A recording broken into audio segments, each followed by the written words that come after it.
ಘಾತಾಂಕಗಳ ಲಕ್ಷಣಗಳು ಮತ್ತು ನಿಯಮಗಳು.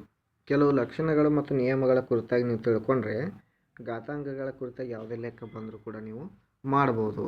ಹಾಗಾದರೆ ಇಲ್ಲಿ ನಾನು ಅವು 7 ಇದ್ದಾವೆ, ಎರಡೆರಡಾಗಿ ಮತ್ತು ಒಂದಾಗಿ ಅವನ್ನ ಬೇರೆ ಬೇರೆ ಮಾಡಿ ಕಳಿಸ್ತೀನಿ ನಿಮ್ಗೆ. ಈಗ ನೋಡಿ, ಒಂದನೇದು ನೋಡಿ, ಒಂದು ಧನ ಪೂರ್ಣಾಂಕ ಘಾತದ ಬೆಲೆ ಎಷ್ಟಿದ್ದರೂ ಅದರ ಬೆಲೆ ಧನಾತ್ಮಕವೇ ಆಗಿರುತ್ತದೆ ಅಂತ ಹೇಳಿದ್ದಾರೆ. ಧನ ಪೂರ್ಣಾಂಕ ಅಂತಂದರೆ ಈಗ ನೋಡಿ +10, ಪ್ಲಸ್ ಅನ್ನೋದೇನದು ಧನ ಚಿಹ್ನೆ ಇದೆ, ಹೌದಾ? ಹಾಗಾದ್ರೆ ಇಲ್ಲಿ ಯಾವುದೇ ಸಂಖ್ಯೆ ಪ್ಲಸ್ ಚಿಹ್ನೆ ಹೊಂದಿದ್ರೆ ಅದರ ಉತ್ತರ ಕೂಡ ಏನಾಗಿರ್ತೈತಿ, ಪ್ಲಸ್ ಚಿಹ್ನೆಯಲ್ಲೇ ಬಂದಿರುತ್ತದೆ. ಹಂಗಾರೆ +10⁻³ ಅಂತಂದಾಗ ಇದನ್ನು ನಾವು ಏನು ಮಾಡಬೇಕು, ಇಲ್ಲಿ ಉದಾಹರಣೆ ನೋಡಿ, ಇಲ್ಲಿ +10⁻³ ಇದ್ರ ಬೆಲೆ 1000 ಬಂದಿದೆ. ಹಂಗಾರೆ ಎಂಥ 1000? +1000 ಇದೆ. ಹಂಗಾದ್ರೆ ಅಲ್ಲಿ ಪ್ಲಸ್ ನಾವು ಬರೆದ್ರೂ ಅಷ್ಟೇ, ಬರೆದಿದ್ರು ಅಷ್ಟೇ, ಅದು ಧನ ಸಂಖ್ಯೆ ಇದ್ದಾಗ ಅದು ಧನ ಸಂಖ್ಯೆನೇ ಆಗಿರುತ್ತದೆ. ಋಣ ಸಂಖ್ಯೆ ಇದ್ದಾಗ ಮಾತ್ರ ನಾವು ಮೈನಸನ್ನು ಬರೀಲೇಬೇಕು, ಹೌದಾ? ಈಗ ನೋಡಿ, ಇದನ್ನು ಬಿಡಿಸಿ ಬರೆದಾಗ +10 ಈ ಸ್ಟಾರನ್ನು ಇಂಟು ಅಂತ ತಿಳ್ಕೊಬೇಕು, ನೀವು ಇಂಟು ಅಂತ ಬರ್ಕೋಬೇಕು. ಇಂಟು +10 ಇಂಟು +10 3 ಸಲ ಇದನ್ನು ಡಿವೈಡ್ ಮಾಡಿಕೊಂಡಿವಿ. ಹಂಗಾರೆ 10 × 100, 100 × 1000, 1000 ಉತ್ತರ ಬಂತು.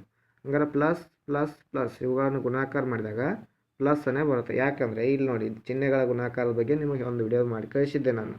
ಪ್ಲಸ್ ಇಂಟು ಪ್ಲಸ್ ಏನಾಗುತ್ತೆ, ಪ್ಲಸ್ಸ ಬರುತ್ತೆ. ಹಾಗಾದರೆ plus into plus into plus ಏನಾಗುತ್ತೆ, ಪ್ಲಸ್ಸ ಬರುತ್ತೆ 2 ಸಲ ಗುಣಿಸಿದ್ರು. ಇನ್ನು ಎರಡನೇ ನಿಯಮ ನೋಡ್ರಿ, ಒಂದು ಋಣ ಪೂರ್ಣಾಂಕ ಘಾತದ ಬೆಲೆ ಸಮಸಂಖ್ಯೆಯಾಗಿದ್ದರೆ ಅದರ ಬೆಲೆ ಧನಾತ್ಮಕವಾಗಿರುತ್ತದೆ. ನೋಡ್ರಿ, ಋಣ ಪೂರ್ಣಾಂಕ ಸಂಖ್ಯೆ ಅದರ ಘಾತ ಸಮಸಂಖ್ಯೆ ಆಗಿದ್ದರೆ ಮಾತ್ರ ಏನಾಗಿರುತ್ತೆ, ಅದು ಧನಾತ್ಮಕವಾಗಿ ಅದರ ಉತ್ತರ ಇರುತ್ತೆ.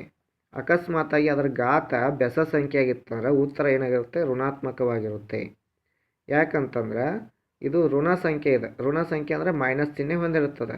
ಹಂಗಾದ್ರೆ ಇಲ್ಲಿ ಚಿಹ್ನೆಗಳ ಗುಣಾಕಾರ ನೋಡ್ರಿ, ಮೈನಸ್ ಇಂಟು ಮೈನಸ್ ಏನು ಪ್ಲಸ್. ಹಂಗಾರೆ 2 ಸಲ ಅಂತಂದ್ರೆ ಏನು, 2 ಸಮ ಸಂಖ್ಯೆ, 2 ಸಲ ಗುಣಿಸಿದಾಗ ಅದ್ರ ಉತ್ತರ ಪ್ಲಸ್ ಬಂತು. 4 ಸಲ ಗುಣಿಸಿದ್ರೆ ಪ್ಲಸ್ ಬರುತ್ತೆ, 6 ಸಲ ಗುಣಿಸಿದ್ರು ಪ್ಲಸ್ ಬರುತ್ತೆ. ಬೆಸ ಸಂಖ್ಯೆಗೆ ಅನುಗುಣವಾಗಿ ಗುಣಿಸಿದ್ರೆ ಮೈನಸ್ ಇಂಟು ಮೈನಸ್ ಏನಾಯಿತು, ಪ್ಲಸ್ ಬಂತು. ಮತ್ತೊಮ್ಮೆ ಇನ್ನು ಮೈನಸ್ ಇತ್ತಂದ್ರೆ 3 ಸಲ ಏನಾದರೂ ಮೈನಸ್ ಇತ್ತಂದ್ರೆ ಈಗ 2 ಸಲ ಗುಣಿಸಿದಾಗ ಪ್ಲಸ್ ಬಂದಿದೆ. ಇನ್ನೊಂದು ಸಲ ಮತ್ತೆ ಮೈನಸ್ ಜೊತೆ ಗುಣಿಸಿದ್ರೆ ಏನಾಗುತ್ತೆ, ಮೈನಸ್ ಬರುತ್ತೆ.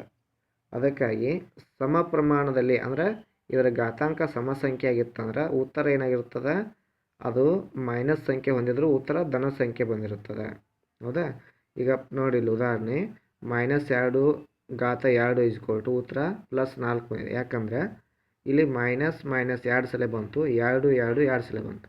ಮೈನಸ್ ಮೈನಸ್ ಗುಣಾಕಾರ ಮಾಡಿದಾಗ ಪ್ಲಸ್ ಬಂತು, 2 ಗುಣಾಕಾರ ಮಾಡಿದಾಗ 4 ಬಂತು, ಅದಕ್ಕೆ +4. ಹಂಗೆ ಇಲ್ಲೇ 10⁻4 ಇದೆ. ಮೈನಸ್ ಚಿಹ್ನೆ 4 ಸಲ ಗುಣಾಕಾರ ಮಾಡಿದಾಗ ಪ್ಲಸ್ಸ ಬರುತ್ತೆ. ಆಮೇಲೆ 10ನ್ನು 4 ಸಲ ಗುಣಾಕಾರ ಮಾಡಿದರೆ 10,000. ಇನ್ನು -3⁻4 ಮೈನಸನ್ನು 4 ಸಲ ಗುಣಾಕಾರ ಅಂದರೆ ಸಮ ಪ್ರಮಾಣದೊಳಗೆ ಗುಣಾಕಾರ ಮಾಡಿದರೆ ಪ್ಲಸ್ ಬರುತ್ತೆ. 3ನ್ನು 4 ಸಲ ಗುಣಿಸಿದಾಗ 721. ಈ ರೀತಿ ನಾವು ಉತ್ತರಗಳನ್ನು ತಿಳ್ಕೋಬೇಕು.